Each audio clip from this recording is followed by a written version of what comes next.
যখনই বিপদে পড়বেন আল্লাহর এই খাস নামটি ধরে ডাক দিতে দেরি হবে, আল্লাহ রাব্বুল আলামিন সঙ্গে সঙ্গে আপনার ডাকে সাড়া দিতে এক সেকেন্ডও দেরি করবেন না। আশ্চর্যান্বিত হয়ে গেলেন, ছোট্ট আল্লাহর এই খাস নামটি যে যেখানে বিপদে পড়তে দেরি হবে আল্লাহ সঙ্গে সঙ্গে তাকে গায়েব থেকে সাহায্য করবেন। যত বড় বিপদ হোক, দেয়ালে পিঠ থেকে গিয়েছে, আপনার কোনো রাস্তা পাচ্ছেন না বের হওয়ার, আল্লাহর এই খাস নামটি আপনি পাঠ করার চেষ্টা করেন, সঙ্গে সঙ্গে আল্লাহ তাআলা আপনাকে সাহায্য করবেন। সেই খাস নামটি হলো আগিসনি ইয়া রহমান, আগিসনি ইয়া রহমান, আগিসনি ইয়া রহমান।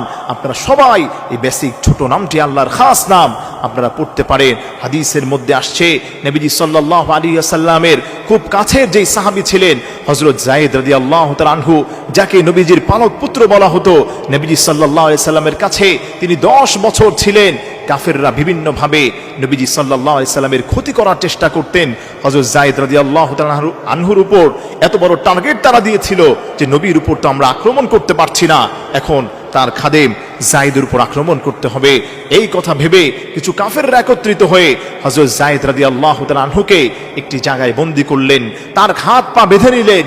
মহা বিপদের মধ্যে হযরত যায়েদ রাদিয়াল্লাহু তাআলা আনহুকে ফেলে দিলেন। তার কারণ হলো, নবীজি সাল্লাল্লাহু আলাইহি সাল্লাম যদি শুনতে পেতেন যে হযরত যায়েদের উপর আক্রমণ করা হয়েছে, হযরত যায়েদকে বিপদে ফেলা হয়েছে, তাহলে নবীজি কষ্ট পাবেন। আর নবীজি যখন কষ্ট পাবেন তখন ওই কাফেররা খুশি হয়ে যাবে, নাউজুবিল্লাহ।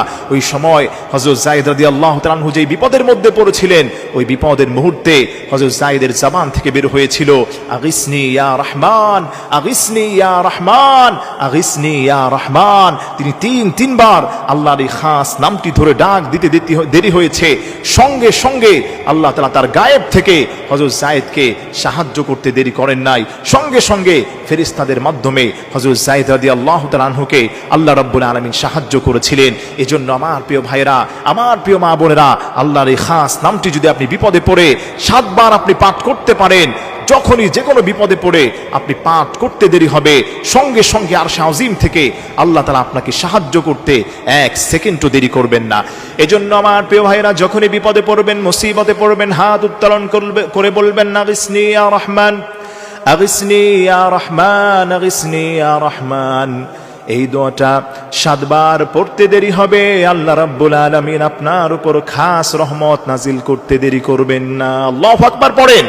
এজন্য যারা এসেছেন মাহফিলে, এটা শেয়ার করবেন, বাসায় গিয়ে মা বোনদের কাছে বলবেন, আপনারাও এটা আমল করার চেষ্টা করবেন। যে কোনো বিপদ, মুসিবত, ক্রাইসিসে আপনি যেখানেই আপনার দেয়ালে পিঠ থেকে যায়, ওই সময় আল্লাহর উপর ভরসা করে পড়বেন আগিসনি ইয়া রহমান, আগিসনি ইয়া রহমান, আগিসনি ইয়া রহমান। তৎক্ষণাৎ আল্লাহর গায়বী সাহায্য আপনার উপর এসে পড়বে।